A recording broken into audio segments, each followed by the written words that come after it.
I grew up in that space because when you're young, sometimes, and I hope I look younger than I am. You do.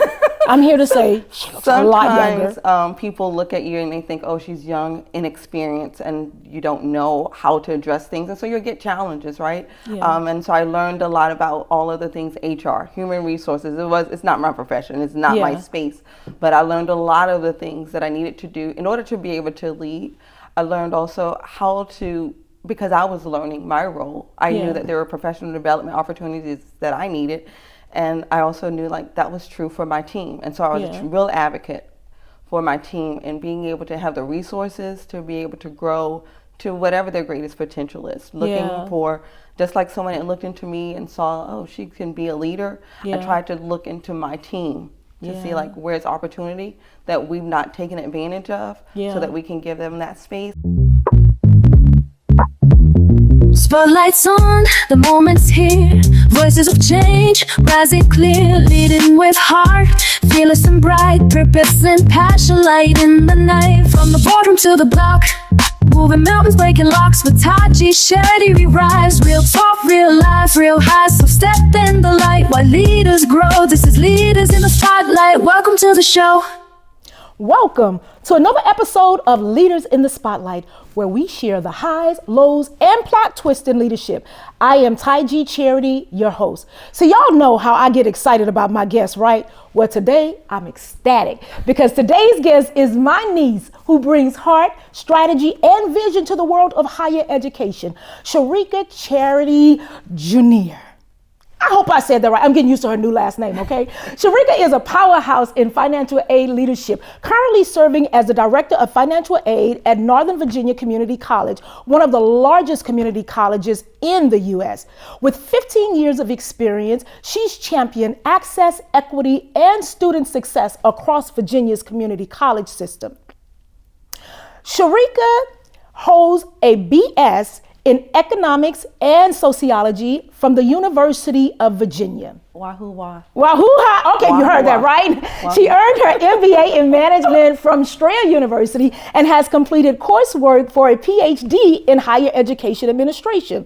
But beyond the credentials, it's her passion for helping students navigate life's financial crossroads that truly sets Sherika apart. While reimagining support for underrepresented and underserved students, Sherika leads with purpose, perspective, and a deep commitment to transforming lives through education. I did tell y'all she's my niece, right? Sherika, welcome to the show. Thank you. Okay, you know I'm happy. Y'all, Sherika is visiting from Virginia, as I've read in her bio. I am so happy you're here. I'm gonna try to behave myself, okay? Thank you. All right.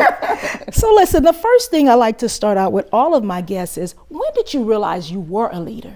Yeah, I think I'm still realizing that actually, that I'm still growing into that. Yeah. But I first was appointed to the opportunity to lead 13 years ago. I was in a role at a community college as a frontline person, and my director, I will never forget the day she called and said, Sherika, this job would be the death of all of us. And I was like, what? I'm still new. That's scary. And I said, all but one, I shall live and not die. Oh. And I'll never forget saying that. And then shortly thereafter, she left, and I was at an interview for another position, and my dean called and said, Sherika, I know you're on the way to an interview. I shouldn't know, but your friend told me because we had this conversation and we thought we wanted to have you as our interim director. And she said, go do well on the interview, but keep that in mind. And so I did the interview, and I came back, and they offered me the opportunity to do an interim role. And I was a little nervous about it, honestly. I was hesitant, not just nervous, I was very hesitant to take it because I thought, I've not been doing this long enough, I don't know enough, I'm still learning. And they said, well, for 1 year. And I said, okay, but I need the assurance that if I don't like it, that I can go back to this regular, just doing my basic job. Which was what? I was a financial aid technician, which is like a counselor. I'm talking to students, kind of getting the feel for them, helping them complete a FAFSA. Okay. Talking to parents, letting them know like what their commitment is to it in the process. So if you didn't like this new director role, you wanted to go back I wanted to to be that able to role. go back to that space. Okay. And so they said yes. They would give me that freedom, and I was like, okay, I'll do it for the year, and we'll see how that goes. And 6 months in, I was on vacation again. So I do work, even though I like to go on vacation. I do work. Because she on vacation now, y'all. I was in New York with some girlfriends, and I got a call from HR saying they needed to meet with me. And I was nervous because I had just finished an audit. I was like, Sherika, you could not have messed it up that badly. And so they said, when you get back, I needed to meet with the HR director and the president of the college. And so that's what I went there, like, I don't know what this is, but we're going in. And so I walked into the president's suite, and they were there. My VP, the director of human resources, the president, my immediate boss, and they started talking, and I'm in a circle, and I'm clueless to what's happening. Wow. Because I'm 6 months in. Right. And if I'm too long, cut me off. And they said, No, girl, have your way. Come on, let's talk about it. And they said, Sherika, we've seen, the work, and we want to give you the opportunity to have this job permanently. And they'd gone through some other processes to get the title changed. The chancellor of the system had written this really nice letter about the work and my commitment to the work, and they were offering me the job full time. Wow. And again, I never forget, because sometimes you say things, you're like, what was I thinking when I said that? Who did I think I was to say that?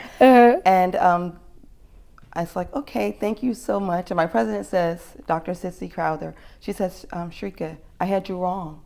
I told them I needed a balloon on your chair because you were going to be so excited and jumping up and down. And I said to her, don't take my lack of outward expression for a lack of inward gratitude. I'm thankful for the opportunity. But you all had time to think about it. I'm asking that you give me the same courtesy. I know that's right. And so she's like, how much time? I said, it was a Thursday, just like over the weekend, just let me think through it. And so the weekend came, and it was coming, and I left out the office with knowing I had that time. And the director of human resources came to my office like, Sherika, we talked about it, but we didn't talk about the money. Oh. And so I was like, oh, yeah, we didn't. So she gave me a little slip of paper, and I'm like, I still want the weekend. Right. Because it's never about this. It's all about the work for students. I know that's right. Why I'm falling in love with it. And so I was like, okay, I'll still think about it. Thank you, though. They like, wait a minute, let me help make your decision. Let me show you what this new salary is, my friend. Yeah, and I was like, okay. But so that's how I really got into it. So I really fell in love with the work, and I'm appreciative. I'm very appreciative for what someone saw in me that I hadn't seen in myself that quickly, right? Yeah. I knew that, I could learn. I had the capacity to learn, and but I didn't know that I was ready. Yeah. But someone else saw it, and so I'm grateful for that. And so in my role, I try to do that for others. Look for that. So that's how I got in this space. Yeah. But Sherika, you're from a very large family, Yeah. right? A family that I had the privilege of marrying into, Yeah. the Charity family. And being part of a large family, you had to discover your voice pretty early, right? Yes. So I've done some other things of leadership, but that was my first professional leadership. Yeah. And so, when you're from a large family, you have to find your own thing, because I don't want to call it a lot of noise, but it's a lot of sound. Right. It's very a lot loud of sound. And so we have to be able to have your own. Yeah. And so I was an athlete. Mm-hmm. And so in that, I'm all about winning. And as a part of a team, as an athlete on a team, it was about winning as a team. Yeah. And so I think that was an opportunity for me to grow as a leader. Yeah. In my own right there. And so I was very active in high school, and then lots of opportunities to be a leader of organizations. In high school, when I went to college, I also served. Again, giving back was always been my thing. So I've served as coordinators of organizations there. At the University of Virginia, I was a peer mentor. Mm-hmm. So that was another different type of leadership, but again, showing that, there's a space where we belong, and wherever that is, wherever we are is where we belong. Yeah. And that we can be successful. And so, I mean, I absolutely love just the journey of how this all happened for you. But I want to know, transitioning from your prior role to a role as a director, you became over a team when you became director. That's correct. What was that like, managing a team, and how many members are on your team? How many people do you manage? Right. So now I grew, right? So I started at a much smaller school, and at that time I had 4 people on my team, and one that had worked in higher ed as long as I lived, and so that was a transition, right? Learning how to manage from more different seasoned people, more seasoned, experienced people that have been in the space, and so that was a real growing for me, a stretch. I learned a whole lot about myself. I learned a whole lot about my profession. I learned a whole lot about like what? Give me some examples. Like, what are some of the things you learned? I learned all of the things that I grew up. Okay. I grew up. I grew up in that space, because when you're young, sometimes, and I hope I look younger than I am. You do. I'm here to say she looks a lot younger. Sometimes people look at you and they think, oh, she's young, inexperienced, and you don't know how to address things. And so you'll get challenges, right? Yeah. And so I learned a lot about all of the things HR, human resources. It's not my profession. It's not my space. But I learned a lot of the things that I needed to do in order to be able to lead. I learned also how to, because I was learning my role, I knew that there were professional development opportunities that I needed. And I also knew like that was true for my team. And so I was a real advocate for my team, and being able to have the resources to be able to grow to whatever their greatest potential is. Looking for, just like someone that looked into me and saw, oh, she can be a leader. I tried to look into my team to see like where's opportunity that we've not taken advantage of, so that we can give them that space. And so now I've grown, and I'm at a very large community college in Virginia, and I have about 40 members on my team. Oh Lord, that's a lot of people. Yeah, it is. And what I'm learning there is that we're not, again, what we already know, but you learn it a little differently every time, that we're not all the same. Yeah. And that even though we're maybe giving something, there may be something more that we can give. Yeah. And being able to make sure that I'm positioning people in the right place, giving them the right resources so that they can do what they do, but do it better.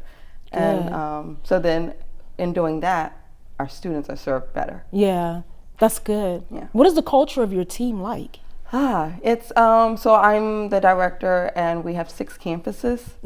My office is not on a campus, and so I try to get there as I can. And then we have campus leaders in financial aid at each of those, and I have dynamic team. Good. I have dynamic team and dynamic leaders on the team, and I have leaders at all the levels, even when title isn't leader, title isn't manager. Right.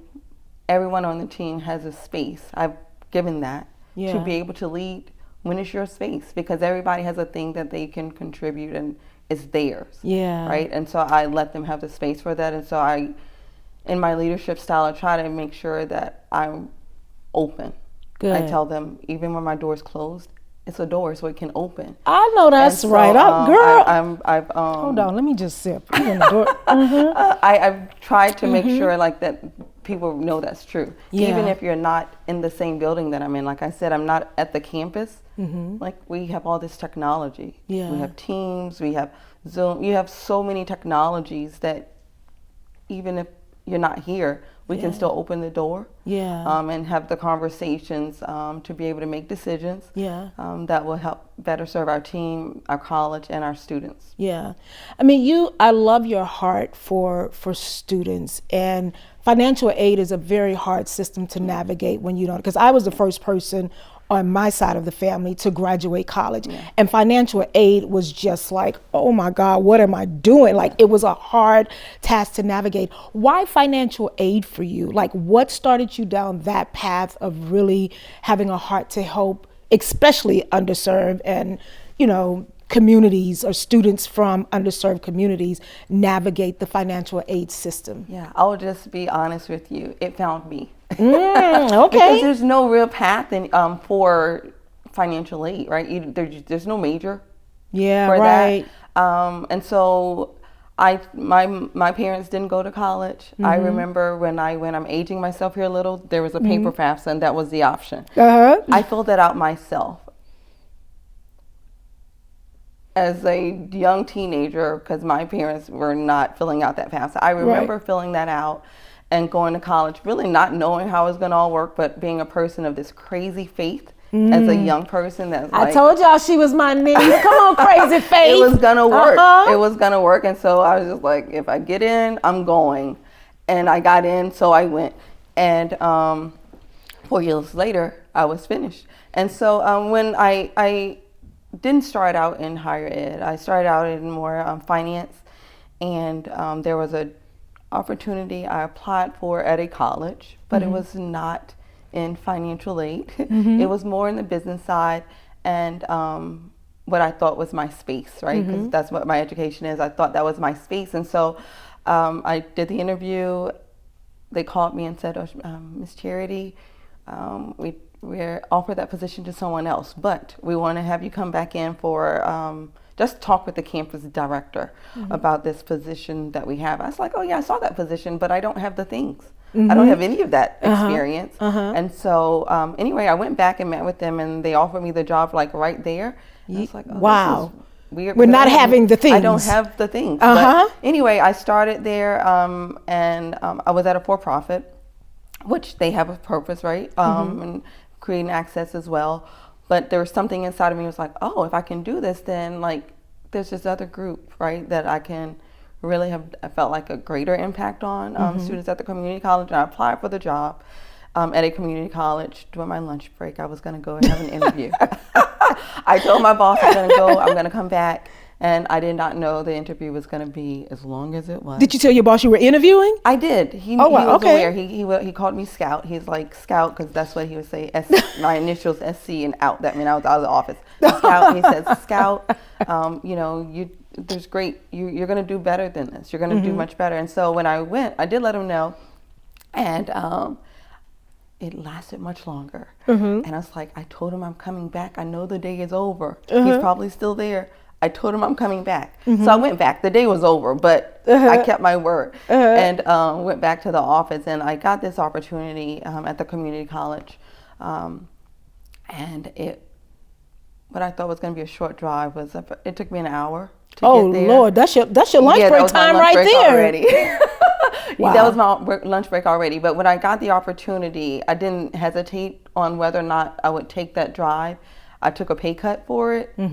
And, and I sometimes think about it, I'm like, well, what were you doing? But it was when I did these crazy things and walked out on like a crazy faith that didn't really make sense if I told someone, like, I'm going to quit this job, drive an extra hour each way and take a pay cut. It doesn't make sense to people. So you don't really speak it. You just do the thing. Right. And so I got there and I did that as that frontline person. I was telling you, helping students get the do the FAFSA. And then a year and a half later is when this happened, where my supervisor, the director at that time, had said, she was going to be leaving. And I got the opportunity to serve as interim. So I was fast-tracked. Having made that decision, I really was fast-tracked. Wow. So I was 2-3 years into financial aid, already serving a director role. And so, yeah. Wow. It's I mean, there are just so many nuggets in that, in this journey, right? One, for me, one lesson is never discount or tell yourself no when somebody else may see something completely different. Like, I'm gonna let you tell me no. I'm not gonna tell myself no. And then what appears to be a step backwards was actually creating a pathway to accelerate you to where you are now. Amazing. Yeah. And we don't always think about that, because when you start talking pay cut in an economy that just seems a little, chaotic, you're like, it doesn't always make sense. It doesn't make sense. And you said something, and that's what I told myself. I tell people this, and I have to remind myself of this. Don't tell myself no when I don't have the authority to tell myself yes, because I will always tell myself yes. Oh, wait a minute. So I don't tell yourself no. Say that one more time while I sip on that. Don't tell yourself no when you don't have the authority to tell yourself yes, because you would always tell yourself yes. Wow. And so that's sometimes good. I kind of even still want to talk myself out of a thing. I'm like, if I could say yes, I would say yes to it. Yeah. But I can't. So why do I say no to it? Let the people that have the authority to say make no. the decision. I know that's right. I say that a lot regarding our young people when we get opportunities for our young people, and I'm like, send them. let's see. I'm not going to say no. Yeah. I'm not, because it's always an opportunity to invest in our young Right. people and invest in people in general. And it Right. all depends on just whoever is in authority, their level of patience and their heart Right. for wanting to invest in someone Right. else, right? Right. So I love that. I mean, just the whole journey. But you're studying, you've completed your coursework for your PhD, I have. and your PhD is in education as well, right? Yes, that you're higher working ed on leadership. higher. So what's your aspiration? I mean, you're the director of financial aid. Like, what is the thing? Like, when you reach a certain level in education leadership, then like, What's the thing? what's the peak? What is that for So you? the goal really is to change lives through the power of education, Mm. right? That's the ultimate goal. Yeah. And so I'm now at this larger school because that was my vision, right? Like, I'm just trying to impact as many people- students and their families, because that's what education does. It's not just a one and done. Yeah. It changes the whole trajectory of the family. Yeah. And so that's my goal, right? Yeah. So whatever that leads me, that's where I'm going. Okay. And so I'm a person of faith, if you've not noticed. Uh-huh. And so with that, it's wherever he leads, wherever the season says is Yeah. up, wherever the season directs me, that's where Yeah. I'm going. And so I don't know where it'll all end. Okay. Honestly, I didn't see this as the space. I didn't see myself here Mm-hmm. at this huge institution serving so many students. So I'm not sure, right? Yeah. It's so much going on in higher ed space right now. Yeah, I'm at sure. one point I would have thought like, okay, I need to get to the Department of Ed and get there and do policy. And now it's like, we don't know what that looks like anymore. So Yeah. is We that the probably space? need people like you in that space doing Yeah. policy. Yeah, so I'm not sure where that will go, but wherever it is, as long as I am impacting lives, changing family trajectory, You're on point. I'm in the You're right space. fulfilling your life's I'm in the right mission space. and calling and all the things. I love that. And I know for me, really trying to stay focused in the area in which you're called to do sometimes can be a challenge, Right. especially when you got so many things happening Right. around you, right? Right. But for you and the team you lead, how do you manage the lives of your team? Because people come with all sorts of stuff, right? That they bring to work. Do you deal with that? Because you talked about having a dynamic team. Did they come like that already? Did you find yourself operating where this team was already formed, or did you create that type of culture within the organization? Yeah, so I would say they're amazing people Okay. that I work with. I think what we have now is pulled all of the better of them out. Okay. They were great before I got there. Okay. Yeah, I won't say I made any of them. Yeah. They were great people. I think what they've done under my leadership and support is stretch themselves, pull themselves, and said, okay, I can give more than what I've given because I can access more. Right. That's good. And so, yeah, I won't take anything from what they already were bringing to the team and what the leadership that was there before me brought and served with that team. But that's great, because you sound like you've elevated it and enhanced it with the resources. And what type of resources are those? Like, how do you invest in the people that work underneath you? So I'm always asking, right? So I said, like, if I can't say yes, then I don't tell myself no. That's good sometimes. When there's no money, right? Right. So, but I don't mind going and asking and getting the no. And asking again and maybe getting the no, because I know that sometimes the no isn't like no indefinitely. And It's you just meaning like on advocating for certain advocating things for your certain team? things, right. Okay. It's not a no because indefinitely. It's just no for now because maybe resources aren't available. Maybe there's something else that's a pressing priority. Yeah. So I recognize that, and so then, and that's the thing. Then we look at other spaces and opportunities, resources that we have that maybe aren't a financial investment that we we've already did the investment in. We just haven't used it to its full capacity. Yeah. And so we do that. We work well together. And so we can learn a lot from the people that we work with every single day. Yeah. If you just have conversations with people, they have experiences and knowledge that you may not have known that they had. And so you can pull from that and then again, we're all the better for it. Yeah. And so I try to do that. Also, when I'm, again, said, I'm open to talk to the things. So we're talking about communication is key. Yeah, we're talking about work, but I really care about my team. Right. And that's this team, that's my previous teams that I've led. Like, I really care about the people. And so the work is going to be the work. Yeah. Right. But if I can't take care of you and care about you, how can as I an care? Individual. How can I say I really care about the people that we're trying to serve if I'm not trying my best oh my gosh, to care for you? And so that's what I try to do. And sometimes that does get hard because we do have all of the demands of like the work and leadership and requirements of the job because it's ever changing. Yeah. But I try to stay focused. As much as I'm focused on my students, I have that same commitment to my team. Yeah. And so I am one that maybe need to take my own medicine sometimes when I say like, maybe you need to take care of yourself. Maybe you need to take a day. Talk about it, right? Because we can't serve others from an empty tank. We can't do it. Right. And we can serve them, but we're not doing not it effectively. well. Right? Exactly. We're not doing it well. And so then you think through like, what's the return on that? Yeah. If you just take one day, or even maybe sometimes you just need 4 hours. Right. Take half day and come back refreshed and rejuvenated and more committed to the work. Yeah. With the energy of that matches your level of commitment, then again, we all can win. Yeah. And so that's what it's, for me, that's what it's about, making sure that I'm taking care of my team and they knowing that I'm here to listen. We can't do all the things all the time. Right. But I hear them.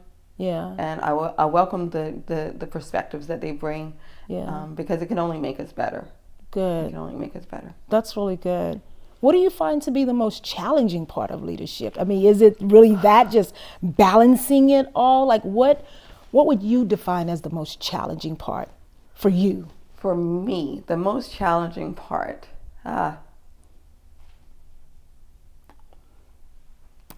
me, probably the balance of my commitment to the work and my commitment to myself, right? Because I am so serious about like what my role is, and it's to do this work so that we can change lives through families through the power of education, right? To change families through that one person getting that education. That I have to remind myself that I can't give everything to that. I can't give everything to that because especially when you have your own family. I have my own family. Yeah. That I need to be here for and be fully there for. And I remember, again, at the college where I first got into the community college system, one of the VPs at the time said to me, he was leaving to take another role at another college, and he said he had worked so hard for other people's children, and he was looking at like his kids were going to be going to college soon. Oh wow! And how would he afford it himself? Because he wasn't going to be eligible for this aid. And so he had to make this decision, not because he really wanted to, but he had to step outside and think about like, I've done this work for these families and now I have to make a sacrifice for my own family. And so I try to think through like, I'm giving it a whole lot to students and their families and the institution, but I have to keep some for my own family, right? That is the challenging part. Yeah, that's my challenge. We share that challenge, and it is really, really hard because when you're looking at the need and you're looking at your inner family, and it's like, well, you feel like, well, my inner family, they're taken care of. They got everything they need. They got access to me whenever they need it. But there's this whole system of young people who don't have the privilege that my own kid has, and trying to pour into them to give them a sense of family and a sense of support, but still trying not to make sure my kid doesn't feel like she comes second to the work, right? And that is can be very challenging sometimes. But even when you talked about rest, for me, if I take a day, then I'm gonna want 2, then I'm gonna want 3. It is so hard for me to like just take this interim rest and then bounce back refreshed, because I don't always bounce back refreshed. I bounce back now trying to catch up because of the day's rest that I did take. So I'm still trying to navigate that part of when I'm off, now coming back and doing that for that day and all the days that I didn't do, you know? Yeah, it's hard because you keep thinking like, even it takes a couple of days, like 3 days. And by the third day, you're just like, oh my God, you finally can get to where you're on vacation or kind of settled. But in this back of your mind, at least in the back of mine, I'm thinking like, oh my God, if I don't do I gotta do some emails today. Right. If I don't do some, oh my God, what is going to happen when I get back? And yeah, that's a hard one because like you're so committed to the work, but gosh almighty, you gotta, I know this, I'm speaking to the choir here. I'm so sorry. I'm speaking to the choir here. Like, I know I have to be able to do that. I have to be able to learn that. So when I said earlier, like, you asked me about leadership and I said, I'm still learning that. That's one of the things where I'm still learning, like, to not give it everything like that, or feel like I have to give it everything. Like it's to not depletion, to the point of depletion. Right. It's not that I'm doing it. It just feels like I need to in order to do it well. And I know that's not true because I'm here today and my team is doing amazing work and our students are still being served very well because we have a great team. But in my back of my mind, I am thinking, how many emails have I got? I'm on this hour podcast. Let me see. Exactly. Let me ask you about the current political climate, especially with they're talking about dissolving Department of Education and all of that stuff. How are these decisions impacting the students at your school, and what are you all doing to sort of give your students a sense of assurance that no matter what, we're going to still navigate this together in your best interest, or for your best interest? Yeah, so I'm hoping that they're not feeling it too much now because it's so much, it's ever changing. Higher financial aid is ever changing anyway, and in this space it's even more, like so much unknown, what really will happen. And so what we've done in some ways is submit communications out, like when there's some type of announcement, sometimes we share like, you know, there's a delay in this, but we're going to do our work so that they're not so anxious. Right, because it's things mostly that it's going to impact what we do for them. Not what they have to do. Right. It will impact their eligibility, and so then that's again something that we'll have to do for them to try to figure out how can we still serve them at the level that they need to be served, so that they can still be enrolled at our institution and graduate, persist, you know, continue on if that's what their plan is. And so for me, it's looking at like, how might we use the resources that we have if this happens? How might we use the resources that we have if that happens? How might we get some other resources if that happens? And so that the students still will go through their regular process. So that it's not so burdensome. Does that have some students on alarm still? Absolutely, because some of it's federal and some of those will impact our state funding resources as well. But I don't want our students to just jump into action. Be prepared, right? Think through the things, but don't jump into start making decisions that you don't have to make. Because we're not sure what those decisions will be ultimately. Because as of right now, we still have funding. We still have the Pell Grant. We still have student loans for our students. And so we want to continue to encourage our students to do what they've done. Complete the FAFSA enroll-in program that's required, you know, that's a eligible program, and be successful in the classroom. We want them to focus on those things and let us do the work of helping them find a path to financially secure their education. I mean, if all of us could just have someone saying, don't worry about the financial piece, we got this, you focus on this, is a load off when you're really able to just trust the financial aid team that's working on your behalf. We're going to do our best. And if we don't have it, then we'll share that. And so I really like to lead from compliance with care. I like so that. When we can't do it, we will share that. But for now, like, we're still doing the work. How are community colleges funded? So a lot of students are getting federal financial aid, so they're getting Pell Grant. And so the great thing is because of our cost model, if you're a Pell eligible student, generally you're able to attend and you're not paying out of pocket for tuition and fees. But we also have in Virginia a great state financial aid program that helps students that are residents of the state, and we actually have a program that's for undocumented students as of now. In Virginia, we also have a program that's a state-funded program for undocumented students. As of now, they're able to get some state funding, although they're not eligible for federal financial aid.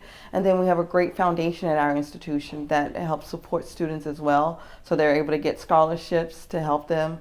My college also, we have lots of programs to help students outside of just the tuition fees. We have programs to help support them for food.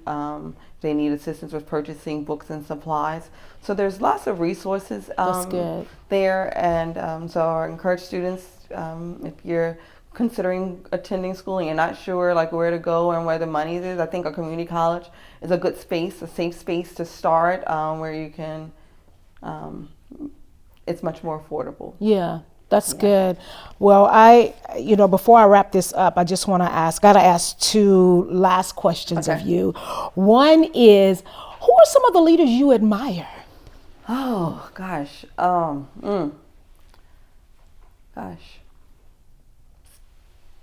I'll answer this professionally, and then however more you personal. want. More Of personal. course. I had two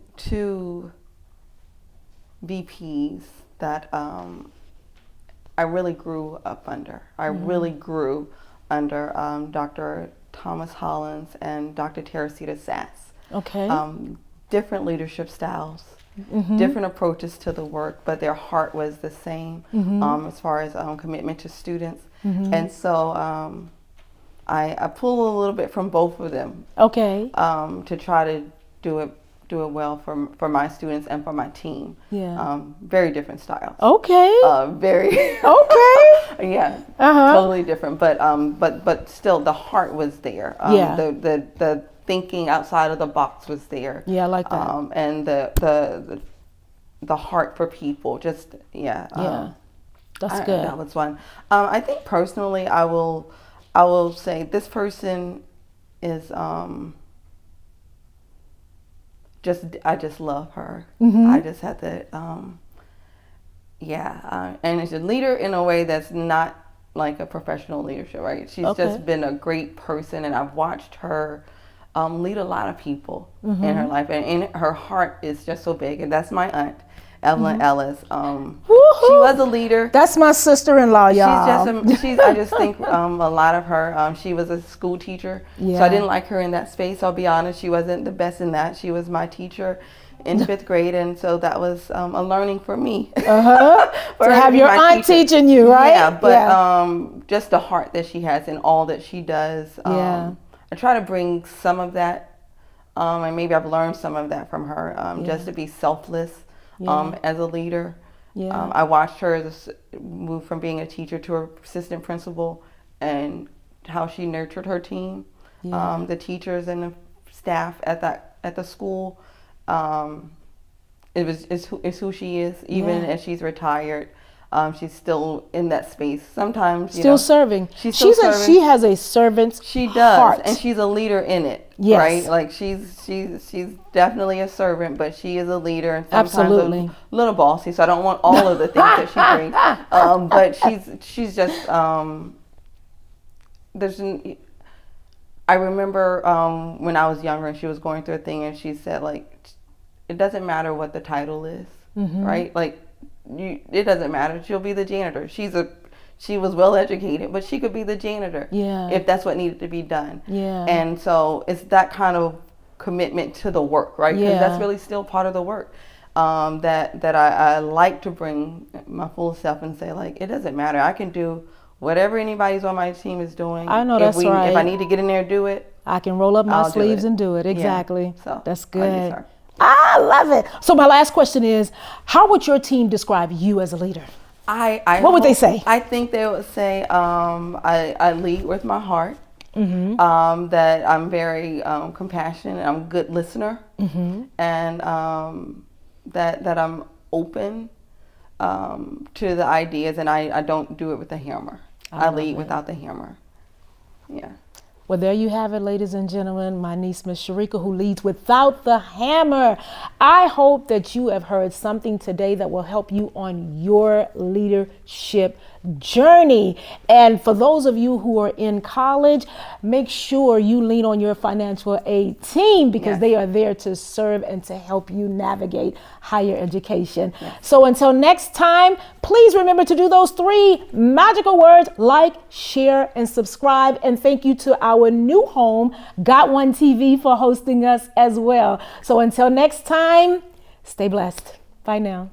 All right, ladies and gentlemen, that is our show for today. I hope you were inspired and you gained some valuable nuggets that will help you to become a better leader and to walk in your God-given authority.